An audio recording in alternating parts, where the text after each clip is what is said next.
All right, so here we go. I'm going to show you how to make basic changes to the website.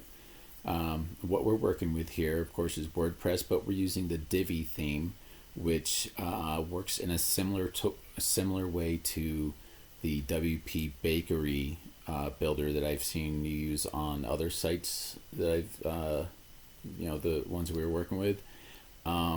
It's a kind of a similar idea of that you have different areas where you put modules, and that's where you do your work.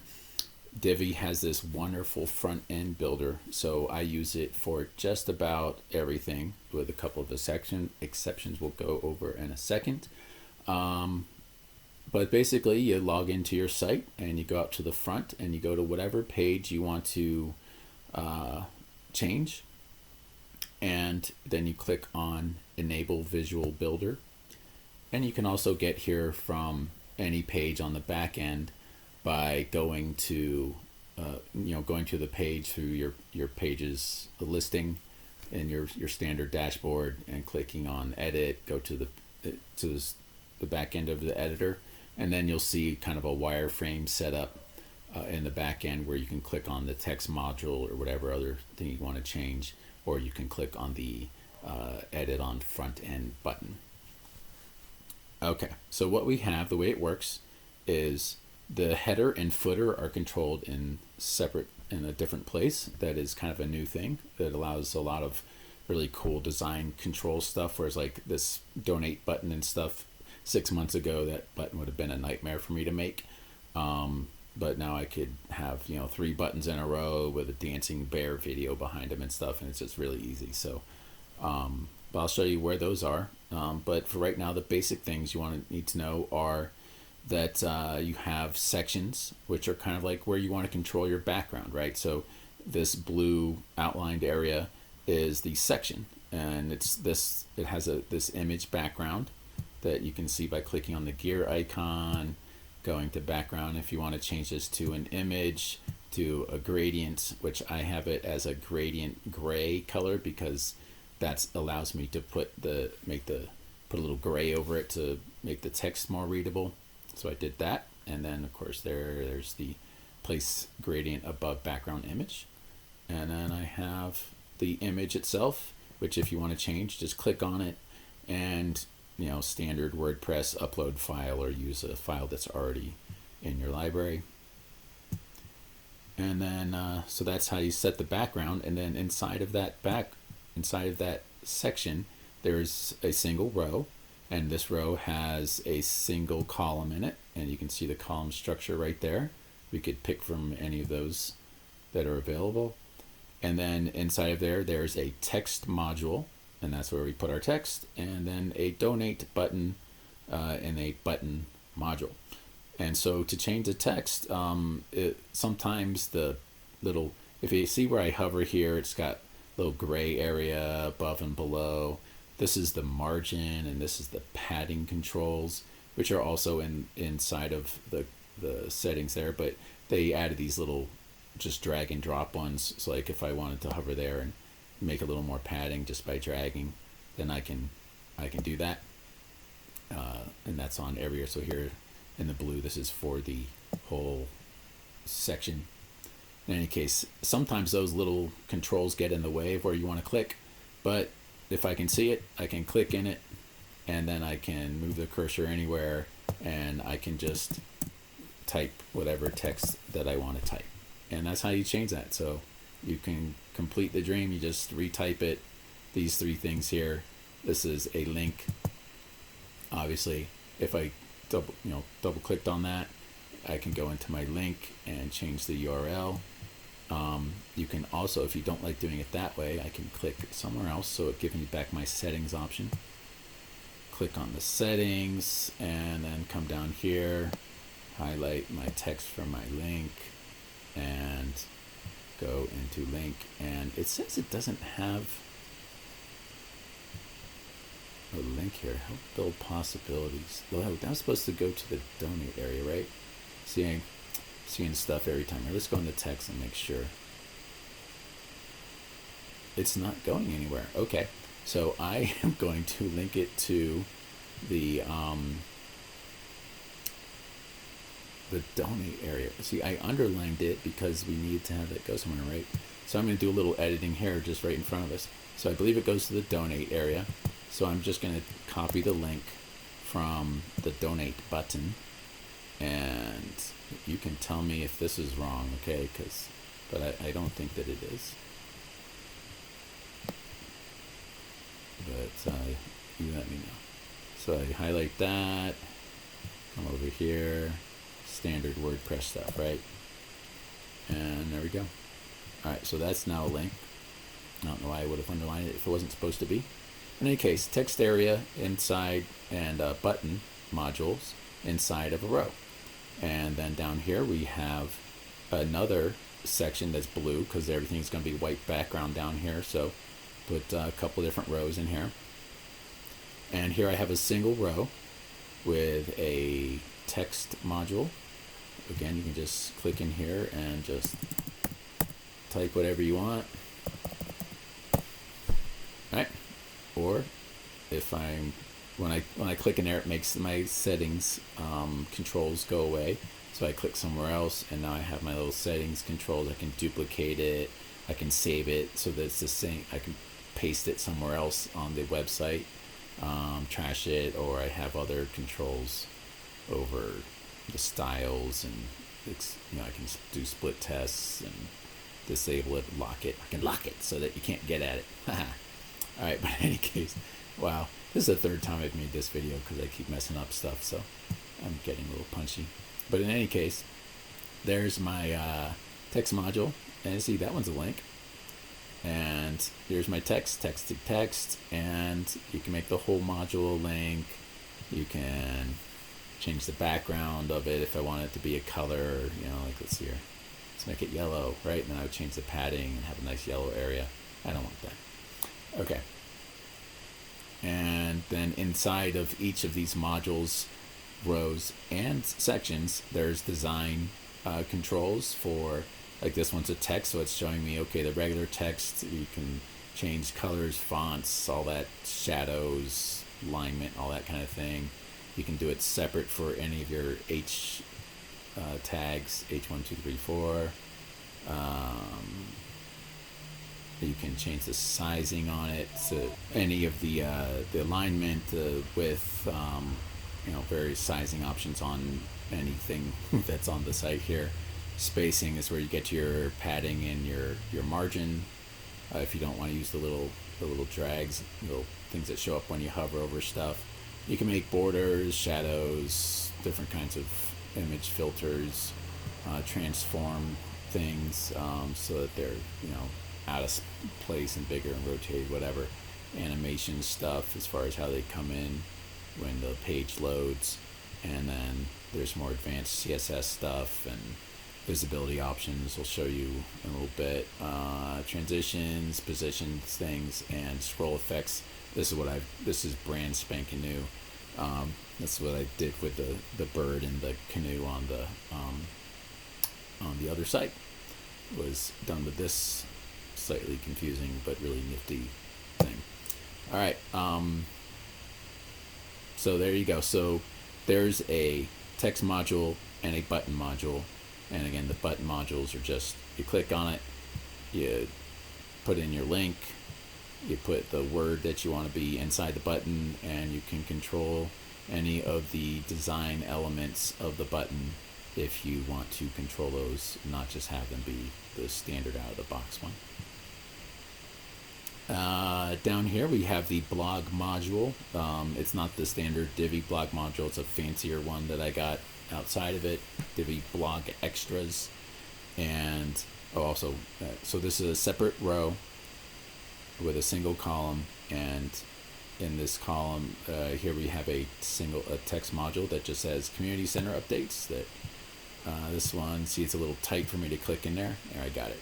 But if you can't click into it for some reason because it's really tight like that, just click on the settings, do the standard WordPress typing over here. But back to my Divi blog extras setting, I have it. They have like, I don't know, 6 or 8 different styles of blog posts. So you can have like 3 like this with these little hover effects. it's got different design things that they pre-made that are, give you some cool options. I have it set to 3 posts at a time right here, and it's going in ascending order, sorted by date using the Community Center updates category, and it's set to show the excerpt at length of 120 characters, and the buttons are showing, and they're supposed to say read more. Okay, so read more text, I could change that right here. Now here's all the options for this area. Of course, if you want to change the individual posts, you need to go to the individual posts. And so I guess that's it for the home page. That's what's on here. I can show you. Oh, I'm sorry. Well, first we need to save stuff. And actually, you would click save, but I made changes on here, and I don't want it. Well, I put everything back. Let's click save. And this, of course, right here, you can see change it expands out through different options here. And I'll show you the wireframe and stuff later so you can see that. Well, actually, I'll click wireframe now just so you can see it, because you're used to wireframes. So it shows you the section, shows you it's got a row, and it's got a text button, and a text module, and a button module, and you can get to the settings there. Occasionally, if things are overlapping in a weird way because you transformed them or moved them around a little bit, it's occasionally that you can't click on this. There's something over the settings buttons, and you can't get to them. So if you go to wireframe, you can always get to everything like that. So then I'll just go back here to the desktop view. In any case, that's just something you might occasionally run into, but probably not if you're not doing design stuff. So then I'll exit the visual builder, and I'm going to show you how to do the posts. And so for posts, we're just going to go in here and just go to posts like you normally would, right? So I'm going to go to all my posts, and you can do this from the front end easier, but it's just it asks you to do a couple little things that just make it a little more difficult, especially if you're not used to it. So this says I'm currently not using the Divi builder for the posts. I'm just using the standard old school, because I have not gotten into Gutenberg. I checked it out when they first came out, and I'm like, Divi does everything that this is trying to do, and I'm already using that, and it works great, and they're figuring out their thing. I'll let them work on it. Excuse me. So I have disabled the Gutenberg builder. So if you're familiar with WordPress for more than the last year, you will recognize this ancient design that works really great. And you just click in here and type, right? Bam. That's how that works. If you want to use the Divi builder, you can click use the Divi builder, and then you can do all kinds of crazy design stuff that Gutenberg's trying to figure out how to do, that we've been doing for a long time in Divi. And then if you say, well, gee, I don't know, I don't want to do that, then you can, as soon as this loads up, all right, see it says use existing content right there, or use a pre-made one, or then they have like a bunch of Divi layouts that designers have made. But I'm going to say return to the standard editor so that you're not confused. If you switch back and forth, you do lose your content. So once you go one way or the other, stay with that decision. All right, but there's that post there. It keeps the standard content, but if you've done other design stuff, like made several rows with different columns and put different sections in there, then those will just be a whole mess of shortcodes on the front end. But in any case, pick your category, featured image, all very standard, and then you would update, and that will change it. That will change it on the front end and add it to the home page. Of course, if you want to add a new post, you can use one of the add new buttons there or there. Standard WordPress, just add a new post and leave it without the Divi builder, and you'll be good to go. Pick your category, add your content, and that's standard WordPress. So there you go. All right, now how do you change the header and the footer? Well, should you want to do that, you're probably not going to do it much, but you would do it down here under Divi, theme builder, and And under here, this is actually pretty new. This is only several months old. We can do a global header, a global body stuff, and a global footer. And you can have different templates for different pages. Say you had like a bunch of pages that were, I don't know, they just all for some reason needed to be designed a certain way. And other pages need to have a different header. Well, then you can pick those. You can create those and be able to pick them. Right now I'm using a global header on here and a global footer, and so we'll quickly go through each of those. I'll show you something about having separate things for mobile and desktop on here. Most of the things Divi does, it automatically makes look great on mobile. Occasionally when you're doing your own design work, you run into things where like this donate button kind of overlaps this contact thing. Right here again we have a section with a row with 3 columns, and that's split like this. And it works pretty good for what I'm doing here, very simple. But this button, if it's center aligned, I'll go into the settings here since we've seen those a bunch already. In the alignment area, and this option is available for most everything. On the all your rows, sections, columns, everything, you know, not everything, but most things can be changed so that if you go in through the options, like see, I can change the horizontal shadow, box shadow position for this. So if I wanted to have, let's see, oh, this already has a shadow, right? Oh yeah, I'm sorry, I'm already using this. I'm gonna X out of this so I don't change my things. Alright. Let's see here. But in any case, under, if you want to change anything, like the box shadow, it's not changed as far as mobile or desktop, but it does change on hover. See, so if it's desktop and then it's hover, is where you get the green glow, and it's bigger instead of the desktop's just gray shadow. And so I changed a couple of these things to have those options.